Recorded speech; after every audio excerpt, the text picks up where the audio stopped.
I wish I could give you the class like this happened to a friend of mine. I honestly, truly do. Then I can make it a lot less gruesome in my head than it really was. That I could doubt like the rest of you because even though this happened to me, even though there were witnesses, I'm not quite sure if I believe of myself that it did happen. That it indeed happened. My apologies. Has anyone heard of Little Planet? That 2.5D platformer which contains the level creators stars the main protagonist, Sackboy? Well, I love the game a lot. I mostly spend time creating levels in create mode. I would sometimes take a look at the levels that people create. But one night I remember playing a level so terrifying that I don't think I would want to play this game ever again. I was playing LittleBigPlanet 2. Since my LBP1 game for some reason won't work at all. I'm on the last level of the game, but I can't seem to complete it. So when trying numerous times to complete the level, the system froze. I unplugged the system, did the normal routine that normally happens when you unplug it. I went to play LittleBigPlanet 2. Only to find out that when I went into the game's logo on my PS3's XMB, it seemed normal. Actually, nothing off happened for most of the time when I was playing. Once in a while, it would race for a second, then fast forward to catch back with the sound. Nearing when I was going to make a level, that is when things got strange. Didn't seem off at first, but I soon would find out. Apparently, I was making a level about the game Angry Birds and published it. I then went to make levels of Mario, Pokemon, and SpongeBob SquarePants, but when I was making a level about Disney's cars, things got a little strange. The HDMI started to flicker on my TV. It immediately returned to my pod and went to back out on my moon. But when I tried, a message appeared. Find a level called Sackboy.exe. I searched for the entire room until I found it. Why was this level here? I asked myself. I never made this, so why is it here? I opened the level and I spawned near a thing. I had no idea what it was. I moved my Sackboy right, and his costume kept on changing every time I tried to move him. Excuse me. I tried to open my pop-up to change him back, but it wouldn't let me. I decided to keep playing. The level looked that it had blood on the floor and had knives everywhere. My Sackboy had a little knife in his hand. He thought they were Sackboys. He said, "You despicable human beings must be dead." I don't think Sackboys would be considered human beings, but I can consider them to be plushies. As I moved closer, I saw Toggle, Swoop, Oddsock, Larry Da Vinci, Avalon Centrifuge, Clive Hanforth, East Silva Power Gorshia, Herbert Higginbottom, Victoria Von Bathysphere, Nana Pud, Marlon Random, Papal Mache, Pinky Buffoon was along with some Sackboys lying down on the ground.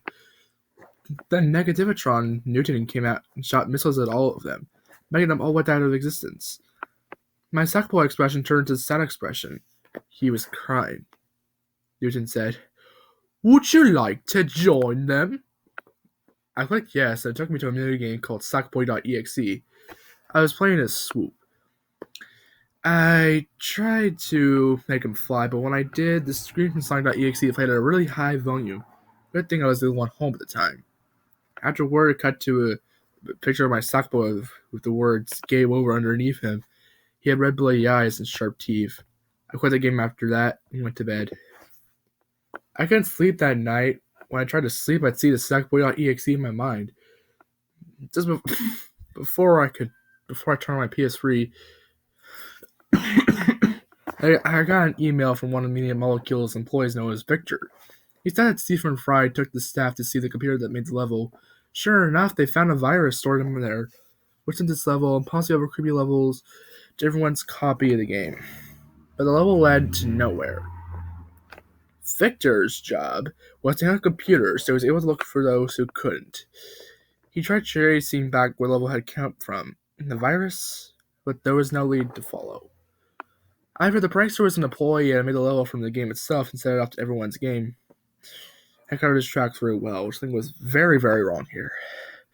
I preferred a rational explanation to something out of outer nature, so I opted to believe it was an employee who had access to the files of the game. Had conversed his tracks very well, or something was. Wait, I'm mixed up. Either way, other than the corrupted file the virus had left behind, there was no evidence of the certain level I played. It was gone. He said it's one hell of an effort to put on into a one-time prank. He's right though. I never heard anything of the sort again. You'd think it would have come out if it had.